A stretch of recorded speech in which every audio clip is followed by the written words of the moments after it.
अस्सलामुअलैकुम नाज़रीन कराम, नई वीडियो में आपको खुश आमदीद कहते हैं। जस्टिस मियां गुल हसन औरंगज़ेब ने कल इमरान खान का साइफर ट्रायल 11 जनवरी तक रोकने का हुक्म दिया, तो आज दिन चढ़ते ही उन्होंने एक और खड़ा कर दिया है। अब मुझे नहीं मालूम कि नवाज शरीफ, शहबाज शरीफ, फजलुर रहमान, मरीम नवाज या राना सनाउल्लाह या जितने भी इमरान खान के मुखालिफिन हैं वो अब क्या इल्ज़ाम लगाएंगे कि इमरान खान के हक़ में जो फ़ैसला आया है और रास्ता क्लियर होता हुआ दिखाई दे रहा है, तो क्या इस पर भी वो शोर मचाएंगे और इस्लामाबाद हाई कोर्ट के जस्टिस मियां गुल हसन औरंगज़ेब के ऊपर भी कोई इल्ज़ाम लगाया जाएगा और बताया जाएगा कि वो भी पाकिस्तान तहरीक इंसाफ के किसी फलां रहनुमा के रिश्तेदार हैं और इसलिए वो रिश्तेदारी निभा रहे हैं बजाय इसके कि इंसाफ करें। आज हुआ क्या है? कल बैरिस्टर गौहर अली खान ने एक दरख्वास्त रखी थी अदालत के सामने। उन्होंने कहा कि 700 से ज़ायद उम्मीदवारान हैं मुल्क भर में जो कौमी असम्बली के हैं, मुख्तलिफ सूबाई असम्बलियों के हैं। हम उन पर मुशावरत करना चाहते हैं और इमरान खान से मुशावरत करना चाहते हैं। कल इस हवाले से जस्टिस मियां गुल हसन औरंगज़ेब ने नोटिस जारी कर दिया था सुप्रिटेंडेंट अडयाला जेल को और कहा था कि जो इनके मजाज अफसरान हैं वो आएँ और अपना मौक़िफ़ पेश करें। अब इस सिलसिले में आज अदालत ने समाअत की और समाअत करने के बाद अदालत ने इस सिलसिले में बड़े सख्त किस्म के रिमार्क्स दिए हैं। एक तो उन्होंने जो निगरान हुकूमत है उसके किरदार पर सवाल उठाया। दूसरा लुबे लुबाब यह है कि उन्होंने इमरान खान के साथ मुशावरत करने के लिए जो मौजूदा चेयरमैन PTI हैं बैरिस्टर गौहर अली खान, उनको अडयाला जेल में जाकर इमरान खान से मुशावरत करने की इजाज़त दे दी है। लेकिन जो उनके रिमार्क्स हैं वो बहुत ही इंपॉर्टेंट हैं, मैं आपके सामने वो रख देता हूं। उन्होंने कहा कि नए और पुराने चेयरमैन PTI के दरमियान टिकटों के मामले पर मुशावरत बुनियादी किरदार है। क्या सुप्रीम कोर्ट से आने वाला इजाफी नोट आपके लिए काफ़ी नहीं था? सुप्रीम कोर्ट के बाद क्या मुझसे भी अपने खिलाफ नोट लिखवाना चाहते हैं? एडवोकेट जनरल और एडिशनल अटॉर्नी जनरल ऑफिस निगरान हुकूमत की नुमाइंदगी कर रहे हैं और इनको गैर जानिबदार होना चाहिए। निगरान हुकूमत के ज़ेर निगरानी खौफनाक निज़ाम चल रहा है कि इंतखाबी मुशावरत की इजाज़त तक नहीं है। निगरान हुकूमत क्या इंतखाबात को डिरेल करना चाहती है? अब जस्टिस मियां गुल हसन औरंगज़ेब तो निगरान हुकूमत के किरदार पर सवाल उठाते हुए उनसे पूछ रहे हैं कि क्या वो इंतखाबी अमल को डिरेल करना चाहते हैं, और इस हवाले से बड़े सख्त रिमार्क्स हैं और जिस तरीके से निगरान हुकूमत का एक मुतासिबाना किरदार PTI के हवाले से रहा है वो सबके सामने है। लेकिन सुप्रीम कोर्ट वाले पाकिस्तान तहरीक इंसाफ पर यही सवाल उठा चुके हैं और अगर यही दरखास्त शायद वहां पे जाती तो तहरीक इंसाफ को रगड़ा लग जाता। अब निगरान हुकूमत की गैर जानिबदारी पर सवालात बार बार उठ रहे हैं, लेकिन जाहिर है कि उनके ऊपर ताकतवरों का तगड़ा हाथ है। अब यह मामला तो हो गया कि इमरान खान अब तहरीक इंसाफ के टिकट फाइनल कर सकेंगे, क्योंकि मसला यह था कि जब ये लोग कोई इवन पेपर लेकर जाते थे तो वो सिक्योरिटी का बहाना बना के, कोई और बहाना बना के, कोई कागज़ तक ले जाने की इजाज़त नहीं थी कि वो लेकर जाएं, मशवरा कर सकें कि ये लिस्टें हैं, इनको रखना है, इनको टिकट देना है, इनको टिकट नहीं देना।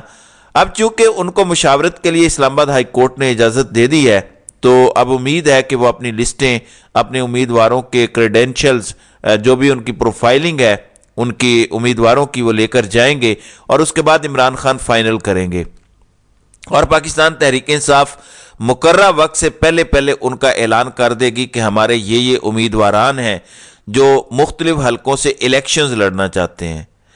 दूसरे नंबर पर आज जस्टिस बाबर सत्तार भी पीछे नहीं रहे और जस्टिस बाबर सत्तार ने आज बहुत तगड़ा फैसला दिया है। आपको याद होगा शानदाना गुलजार और शहरयार अफरीदी के मामले में उस वक़्त भी उन्होंने DC और जो SSP ऑपरेशंस हैं उनके खिलाफ तौहीन अदालत की कार्रवाई का आगाज़ कर रखा है। सवाल सिर्फ ये था कि क्या DC इस्लामाबाद 3 MPO का ऑर्डर जारी करने का इख्तियार रखता है या नहीं रखता। ये बड़ा बुनियादी सा सवाल था। इस सिलसिले में आज उन्होंने महफूज जो फैसला किया हुआ था वो जस्टिस बाबर सत्तार ने सुनाना था और जस्टिस बाबर सत्तार ने वो फैसला सुना दिया है और उनके मुताबिक डिप्टी कमिश्नर इस्लामाबाद के पास 3 MPO जारी करने का इख्तियार ही नहीं है।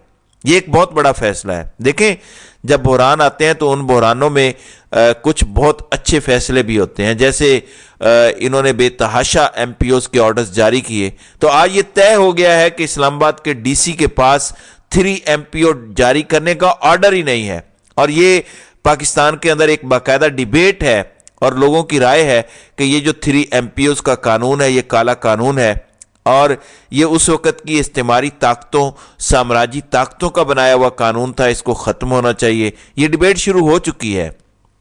مثال کے طور پر عمران خان کی حکومت اگر آتی ہے تو اس میں ڈیبیٹ ہونی چاہیے کہ یہ 3 MPO کا آرڈر اگر اسی طرح چلتا رہا تو پھر ظلم تو ختم نہیں ہوگا۔ اندازہ کریں کہ کیا صورتحال ہے۔ عمران خان آپ جانتے ہیں کہ شوکت خانم نامی ہسپتال چلاتے ہیں جو ملک کے مختلف حصوں میں بنایا گیا ہے، تو کراچی کے اندر بھی شوکت خانم بن رہا ہے۔ اب اس شوکت خانم کی فنڈ ریزنگ کے لیے اسلام آباد میں ایک فنڈ ریزنگ تقریب رکھی گئی تھی میریٹ کے اندر، اور 26 تاریخ کو حکومت نے خود اس حوالے سے ایک اجازت نامہ دیا، NOC جاری کیا، جس کو نو آبجیکشن سرٹیفکیٹ آپ کہتے ہیں، اور آج یہ 29 تاریخ کو ہونا تھا اور حکومت نے بغیر کوئی وجہ بتائے اس کو منسوخ کر دیا، یعنی انہوں نے شوکت خانم کو فنڈ اکٹھے کرنے سے روک دیا ہے۔ مجھے یہ بتائیے، بے شرمی، بے ہودگی، بے غیرتی اور گھٹیا پن کی کوئی حد ہوتی ہے؟ آپ عمران خان سے سیاسی میدان میں مقابلہ کریں، میں آپ کو حلفاً یہ بات کہہ رہا ہوں، آپ باہر نکل آئیں، لاکھوں لوگ آپ سے بات کریں گے اور آپ کو بتائیں گے کہ انہوں نے شوکت خانم سے کس طرح مفت علاج کروایا ہے۔ کل رات میں کسی جگہ بیٹھا ہوا تھا، وہاں پہ مجھے ایک شخص ملا اور اس نے شوکت خانم کی تعریفیں شروع کر دی اور کہا کہ میری والدہ کینسر کی مریضہ تھیں اور وہاں پہ ایڈمٹ تھیں، مجھے کہا کہ آپ گھر چلے جائیں، ان کو بہترین قسم کی سہولیات دی گئیں، علاج کیا گیا۔ وہ کہتا ہے کہ میں گھر میں سو رہا ہوتا تھا اور شوکت خانم والے میری ماں کا علاج کرتے تھے اور میری ماں کو دوسری زندگی ملی ہے۔ آپ کم از کم کسی چیز کو تو سیاست سے پاک رہنے دیں۔ کیا ضروری ہے کہ ہم ہر حد کراس کریں، ہر چیز کے اندر اپنا نیچ پن اور اپنی کم ظرفی دکھائیں کہ ہم کتنے چھوٹے لوگ ہیں؟ لیکن پاکستان کے اندر یہ سب ہمیں ہوتا دکھائی دے رہا ہے۔ اب عمران خان کو تو آج لوگ سوشل میڈیا پر کہہ رہے ہیں کہ دیکھیں، آپ کو اگر اجازت نہیں دی جا رہی تو آپ ایک میسج کریں اور میسج کر کے شوکت خانم کو 20 روپے آپ ڈونیٹ کریں یا ان کی ویب سائٹ پر جا کر کریں، تاکہ ان کو جواب ملے کہ اس وجہ سے ہسپتال کی فنڈنگ نہیں رکنی چاہیے۔ دوسری جانب آج پاکستان کے اندر مسلسل دوسرا دن ہے کہ ہماری سپریم کورٹ بند ہے۔ اس کی وجہ کیا ہے؟ ناظرین کرام، گزشتہ روز بھی بتایا گیا کہ جسٹس سردار طارق مسعود اور جسٹس اطہر من اللہ اویلیبل نہیں ہیں، تو اس لیے کل بھی تمام کیسز ڈی لسٹ کر دیے گئے اور کل بھی بتایا گیا کہ وہ اویلیبل نہیں ہوں گے، اور آج 29 تاریخ کو بھی تمام کاز لسٹوں کو منسوخ کیا گیا ہے، اور آج بھی سپریم کورٹ آف پاکستان کے اندر کسی قسم کی سماعت نہیں ہوگی۔ اب سوال یہ پیدا ہوتا ہے کہ ہمارے جو معزز شخصیات ہیں، معزز جج صاحبان ہیں، وہ ظاہر ہے تنخواہیں قوم کے خزانے سے اور ٹیکسوں سے لیتے ہیں، اور ان کی تنخواہیں کوئی ہزاروں میں نہیں، لاکھوں میں ایک جج کی تنخواہ ہوتی ہے، اور اگر 17 ججز کی کاؤنٹ کریں تو کروڑوں میں وہ تنخواہ چلی جائے گی۔ اب یہاں پہ سوال یہ پیدا ہوتا ہے کہ اگر اس طرح سے باقی ادارے بند ہو جائیں گے تو ہم کیا کریں گے؟ اب پاکستان تحریک انصاف کی بڑی اہم درخواست لیول پلینگ فیلڈ والی پینڈنگ ہے۔ عدالت نے کہا بھی توہین عدالت کے معاملے پر کہ ہم اس کو جلد لگائیں گے، لیکن عدالت ہی بند ہے۔ اچھا، ایک دلچسپ صورتحال یہ ہے کہ یہ جو موجودہ الیکشن ہے، اس الیکشن کو لے کے کوئی اس کا دفاع نہیں کر رہا اور ہر کوئی کھل کر بول رہا ہے۔ ایون رات کو حامد میر شاہ زیب خانزادہ کے شو میں بیٹھ کے کہہ رہے تھے کہ 8 فروری کو الیکشن نہیں، فراڈ ہو رہا ہے، اور ان کے مطابق ماضی میں ایسا کبھی نہیں ہوا، اور انہوں نے کہا کہ میں اس کو الیکشن سمجھتا ہی نہیں ہوں۔ جب یہ الیکشن ہی نہیں ہے تو پھر اس پر تجزیہ کر کے وقت ضائع کرنے والی بات ہے، اور یہ بات بالکل درست ہے۔ یہ الیکشن نہیں ہے، یہ فراڈ ہو رہا ہے، اور یہ قوم کے منہ پر الیکشن طاقتوروں اور عیاش اشرافیہ کی جانب سے مارا جا رہا ہے کہ لو الیکشن کرتے تھے، یہ تمہیں دیا۔ تو ناظرین کرام، آپ کی اس ویڈیو کے حوالے سے کیا رائے ہے؟